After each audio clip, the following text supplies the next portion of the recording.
बंदी असून लेगीत बाणावले वाठारात व्हड प्रमाणात धिरयो चालूच आशिल्ल्याचे प्रकरण सेगीत उक्ताडार येत आसा।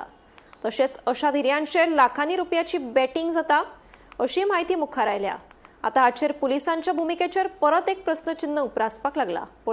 गोंयांत धिरयांचेर बंदी असून लेगीत चडशा गांवगिऱ्या वाठारांनी धिरयांचे आयोजन नेटान चालूच आसा। हाची परत एक फावट जीवी देख बाणावली वाठारात पळोवपाक मेळ्ळी। धिरयांचेर प्रशासनाची बंदी असून लेगीत कांय सुवातींनी लिप चोऱ्या दीस उजवाडार जाताच। हाका लागून जनावरांचेर जावपी क्रूरपणाचेर परतून एक फावट गंभीर प्रश्न उप्रासल्यात। थळाव्या नागरिकांनी आनी जनावर मोगींनी ह्या विशीं हुस्को उक्तायला आनी प्रशासनान बेगोबेग कारवाय करची अशी मागणी केल्या। मजगती ह्या प्रकाराच्या घडणुकांचेर आळाबंद हाडपा खातीर पुलीस आनी संबंधित खाती खंयची पावलां उबारतली हाचेर सगळ्यांचें लक्ष केंद्रीत आसा।